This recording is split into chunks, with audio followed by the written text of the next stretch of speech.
안녕하세요. 30년간 수많은 분들의 마지막을 함께했고, 오늘은 김 박사의 건강 레시피에 초대를 받아 그 소중한 경험을 나누고자 합니다. 제게 지난 30년은 병원이라는 공간에서 죽음을 마주하는 시간이었지만, 동시에 그분들의 가장 아름답고 소중한 순간들을 곁에서 지켜보는 시간이기도 했습니다. 그런데 제가 병원을 다니며 가장 안타까웠던 것은 너무 많은 가족들이 마지막 신호를 놓치고 후회를 남기는 모습이었습니다. 엄마가 갑자기 돌아가셨어요.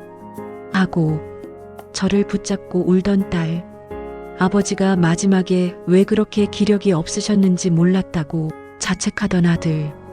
사실 죽음은 갑자기 찾아오지 않습니다.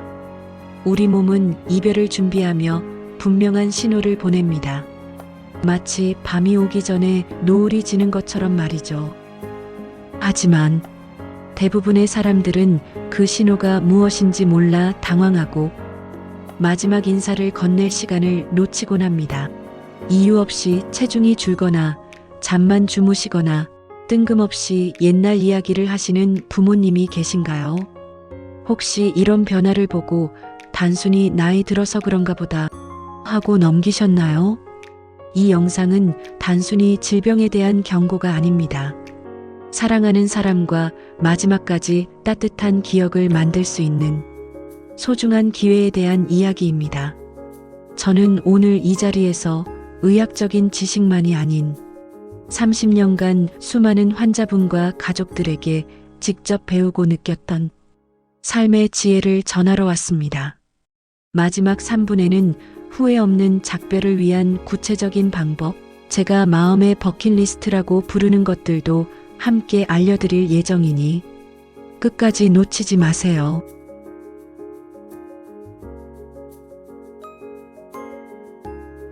자, 첫 번째 신호부터 이야기해 볼까요? 평생 먹는 것만큼은 자신 있으셨던 부모님이 어느 날부터 밥을 남기기 시작하십니다. 요새 입맛이 없으신가 봐 하고 넘기기 쉽지만 이건 단순한 식욕 저하가 아닐 수 있습니다. 제가 돌보던 90세 김할머니는 평생 손주들 밥 한 숟가락이라도 더 먹이려고 하셨던 분이셨어요. 그런데 어느 날부터 김치찌개에 밥 한 숟가락만 드시고는 숟가락을 놓으셨죠. 가족들은 좋아하는 음식을 바꿔보고 영양제도 사드렸지만 할머니는 오히려 스트레스만 받으셨습니다. 왜 이런 일이 일어날까요? 몸이 마지막을 준비하며 자연스럽게 짐을 덜어내기 시작하기 때문입니다. 우리 몸이 음식을 에너지로 바꾸는 능력이 현저히 떨어지면서 근육부터 서서히 소실됩니다. 이것은 단순히 체중이 주는 것이 아니라 몸이 무거운 짐을 하나둘씩 내려놓는 과정입니다. 이 시기에 많은 가족들이 더 드세요 하고 강요하시는데 이런 말은 오히려 부모님께 죄책감과 스트레스를 줍니다. 내가 이제 가족들에게 짐이 되는구나 하고 생각하게 만듭니다. 이럴 땐 어떻게 해야 할까요? 억지로 많이 드시게 하려 하지 마세요. 대신 좋아하는 음식을 소량씩 자주 드시게 하세요. 억지로 먹는 보양식보다 손주가 사다 준 아이스크림 한 숟가락이 더 큰 위로가 될 수 있습니다. 그리고 물을 자주 챙겨드려서 탈수가 오지 않도록 해주세요. 무엇보다 중요한 건 이런 변화를 자연스럽게 받아들이는 겁니다. 우리 엄마가 평생 좋아하시던 떡을 이제 못 드시는구나 하고 마음 아파하기보다 몸이 이제 편안하게 쉬고 싶어 하시는구나 하며 이해해주는 마음이 필요합니다. 체중 감소 외에도 많은 분들이 놓치는 두 번째 신호는 바로 이유 없는 피로감입니다. 제가 모셨던 박 할아버지는 평생 새벽같이 일어나 밭일을 하시던 분이셨습니다. 그런데 어느 날부터 아침에 일어나는 것을 힘들어 하셨죠. 하루 종일 앉아서 조는 시간이 늘어났고 밤에도 깊이 주무시지 못하고 자주 깨셨습니다. 가족들은 할아버지가 게을러지셨나 하고 걱정했지만 이는 몸이 보내는 마지막 신호였습니다. 왜 갑자기 이렇게 피곤해 하시는 걸까요? 우리 몸의 에너지를 만드는 공장인 세포의 기능이 급격히 떨어지기 때문입니다. 휴대폰 배터리처럼 충전은 잘 안 되는데 소모는 계속되는 거죠. 몸이 더 이상 활발한 활동을 위한 에너지를 만들지 못하고 오직 생명 유지를 위한 에너지만 남기는 과정입니다. 가족들은 더 활동적으로 지내셔야 해요. 산책도 하시고 그래야 힘이 나죠 하고 말씀하시지만 이 시기에는 오히려 충분한 휴식이 가장 중요합니다. 이럴 땐 어떻게 해야 할까요? 억지로 깨우려 하지 마세요. 낮잠을 주무실 때도 편안하게 주무실 수 있도록 조용하고 어둡게 해주세요. 창문으로 들어오는 햇살, 따뜻한 담요 한 장이 더 큰 위로가 될 수 있습니다. 또한 하루 중 가장 기운이 좋은 아침 시간에 짧은 산책이나 함께 앉아 대화하는 시간을 가져보세요. 무엇보다 이런 피로감을 나약함이나 의지 부족으로 보지 마세요. 몸이 긴 여정을 마치고 고요한 잠을 준비하는 자연스러운 과정이라고 이해해 주시는 것이 중요합니다.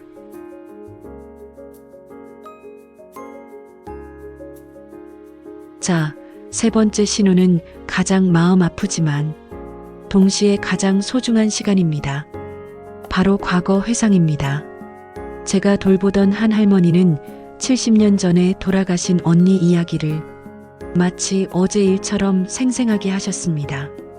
가족들은 치매인가 하고 걱정하며 병원으로 모셔왔지만 검사 결과는 정상이었습니다. 그저 할머니의 마음이 가장 아름다웠던 시절로 돌아가고 있었던 겁니다. 왜 이런 현상이 일어날까요? 삶의 끝자락에서 우리 뇌는 가장 오래된 그리고 가장 감정적으로 중요했던 기억들을 꺼내어 정리하기 시작합니다. 마치 서랍 속의 묵은 사진들을 꺼내어 정리하듯이 자신의 인생을 회고하며 평화롭게 마무리하려는 과정입니다. 이때 어르신들은 돌아가신 부모님이나 배우자를 보았다고 말씀하시기도 합니다. 이것은 절대 두려워할 일이 아닙니다. 외로운 길을 떠나기 전에 사랑하는 사람들의 배웅을 받는 것입니다. 이럴 땐 어떻게 해야 할까요? 그분은 돌아가셨어요 하고 현실을 알려주려 하지 마세요. 그저 그분이 말씀하시는 이야기에 귀 기울여 주세요. 아, 그때 그런 일이 있으셨군요. 그분이 얼마나 보고 싶으실까요? 하고 공감해 주세요. 옛 사진첩을 함께 보며 이야기 나누는 것도 좋은 방법입니다. 그리고 그분들의 이야기를 휴대폰에 녹음하거나 메모해 두세요. 그 이야기들은 곧 가족에게 남겨질 가장 소중한 유산이 될 것입니다. 부모님이 평생 숨겨왔던 이야기나 지혜를 들을 수 있는 마지막 기회가 될 수도 있습니다.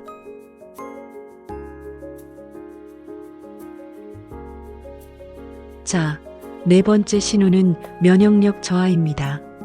평생 건강하셔서 병원 한 번 안 가시던 분이 어느 날부터 감기를 달고 사시거나 작은 상처도 잘 낫지 않는 모습을 보입니다.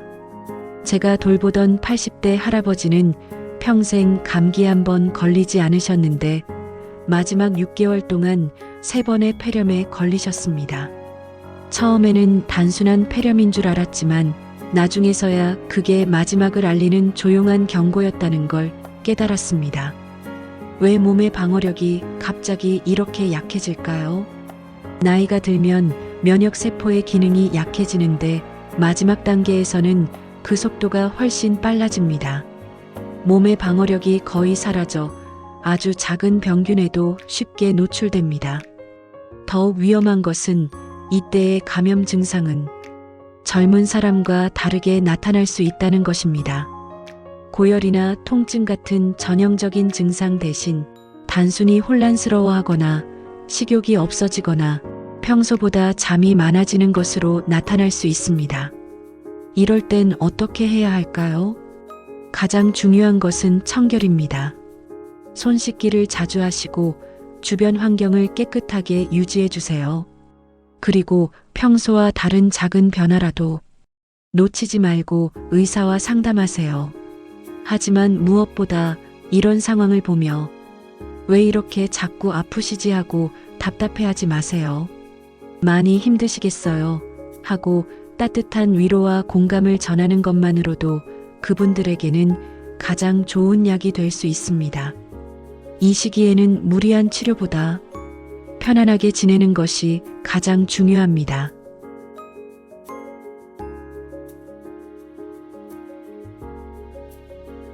자, 마지막 신호입니다. 이 신호는 많은 가족들에게 가장 큰 두려움을 주는 동시에 가장 평온한 마지막을 알리는 신호이기도 합니다. 바로 호흡과 혈액순환의 변화입니다. 제가 모셨던 90세 할머니는 평소와 다름없이 주무시고 계셨는데 가족들이 숨소리가 이상해요 하고 저를 찾았습니다. 숨을 깊게 들이쉬었다가 몇 초간 멈추고 다시 얕게 쉬는 불규칙한 패턴이 반복되었죠.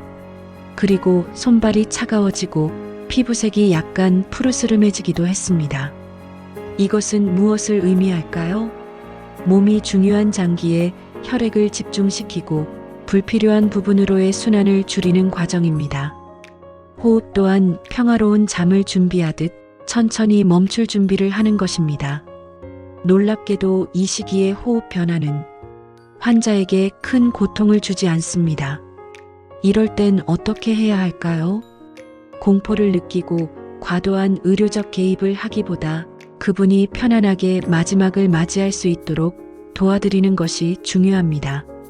방 온도를 따뜻하게 유지하고 가벼운 이불을 덮어주세요. 입술이 마르지 않도록 물을 적셔주는 것도 좋습니다. 그리고 가장 중요한 것은 손을 잡아드리고 부드럽게 말을 건네는 것입니다. 비록 눈을 감고 계시더라도 청각과 촉각은 마지막까지 남아있는 감각이니까요.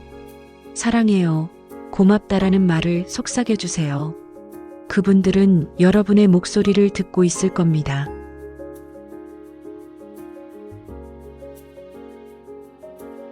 지금까지 5가지 신호를 알려드렸습니다. 하지만 이 지식이 가장 빛을 발하는 순간은 이 신호들을 알고 난 후 무엇을 하느냐에 달려 있습니다. 저는 30년간 수많은 가족들을 보며 후회 없는 마지막을 만드는 비결을 깨달았습니다. 바로 마음의 버킷리스트입니다. 가장 소중한 기억을 함께 만드세요. 거창한 여행이 아니어도 좋습니다. 좋아하시던 음식을 함께 먹고 옛 사진첩을 보며 추억을 나누는 것만으로도 충분합니다. 진심을 담아 이야기하세요. 사랑한다, 고맙다, 미안하다. 평생 표현하지 못했던 마음을 전하세요. 이 4가지 말은 마지막 순간을 평안하게 만들어주는 가장 강력한 위로입니다. 그들의 삶을 기록하세요. 그들이 들려주는 이야기를 녹음하거나 글로 남겨두세요. 그 기록은 여러분에게 남겨질 가장 소중한 유산이 될 것입니다. 그리고 자신을 돌보는 것을 잊지 마세요. 사랑하는 사람을 돌보는 것은 정말 힘든 일입니다. 혼자 감당하려 하지 말고 가족들과 역할을 나누고 힘들 때는 전문가의 도움을 받는 것을 주저하지 마세요.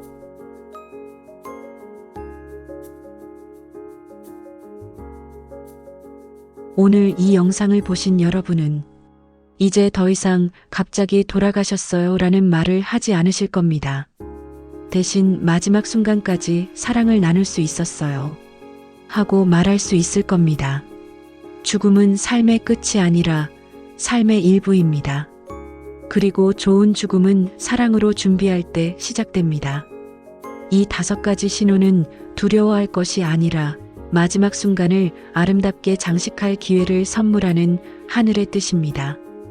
부디 이 영상이 여러분의 소중한 사람과의 마지막 시간을 더 의미 있게 만들어주길 바랍니다. 이 영상이 도움이 되셨다면 좋아요와 구독 부탁드립니다. 더 많은 분들이 이 소중한 정보를 알 수 있도록 공유해 주시면 좋겠습니다. 댓글로 여러분의 경험담이나 궁금한 점을 남겨주세요. 여러분의 이야기가 또 다른 가족에게 큰 위로와 지혜가 될 수 있습니다. 다음에도 더 따뜻하고 의미 있는 이야기로 찾아뵙겠습니다. 감사합니다.